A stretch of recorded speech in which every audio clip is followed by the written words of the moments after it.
বিসমিল্লাহির রহমানির রহিম। মোহাম্মদ কিচেন থেকে আসসালামু আলাইকুম। আমি বেগুন দিয়ে মাছ তৈরি করে দেখাবো।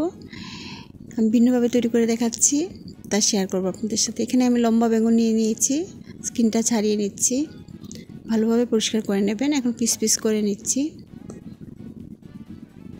অবশ্যই বেগুন কাটার আগে ধুয়ে পরিষ্কার করে পানি ঝরিয়ে নেবেন। এখানে 4টা বেগুন আছে, আমি কেটে নিয়েছি। চালের গুঁড়া দিয়ে আমি মাখিয়ে নিলাম। একটা চালনির মধ্যে নিয়ে নিয়েছি যাতে এক্সট্রা পাউডারটা পড়ে যায়। তেল গরম করে রেখেছি। এখন আমি বেগুনগুলো ভেজে নেব। খুবই ভালোভাবে ভেজে নিতে হবে, বেগুন ভাঙবে না, এই ভয় পাবেন না, একসাথে অনেকগুলো দেওয়া যায়। এখন বেগুনগুলো আমি তুলে নিচ্ছি। লাল হওয়ার পর আমি মাছ ভেজে নেব। মাছ হলুদ এবং লবণ দিয়ে আমি ম্যারিনেট করে রেখেছি 15 মিনিট আগে। এখন আমি ভেজে নেব এই তেলের মধ্যে। মাছটাকে আমি ডিপ ফ্রাই করে নেব। দেখেন মাছটাও ভাঙে নাই। মাছটাকে তুলে নিচ্ছি। এখন পেঁয়াজ কুচি দিয়ে দিলাম, 2টা বড় আকারের পেঁয়াজ কুচি গরম তেলের মধ্যে দিয়ে দিলাম। কাঁচামরিচ কেটে দিয়ে দিলাম, জিরা দিলাম, আস্ত জিরা, লাল মরিচ এবং হলুদের পাউডার 1 চামচ দিয়ে দেব, অল্প দিয়েছি।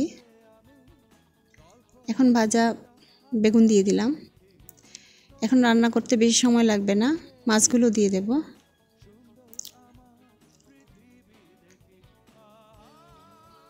ধনেপাতা কেটে রেখেছি, এখন আমি ধনেপাতাও দিয়ে দেব।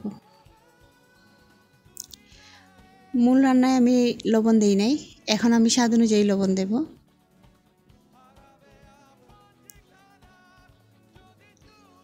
এখন 1 কাপ পানি দিয়ে দেব, গরম পানি।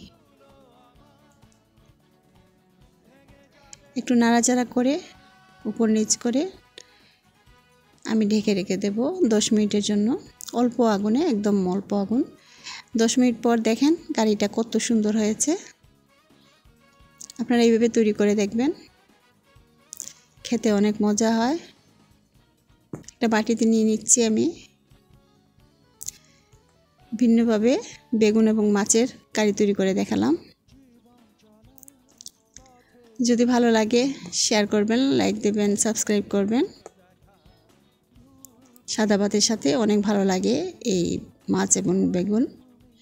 আল্লাহ হাফেজ।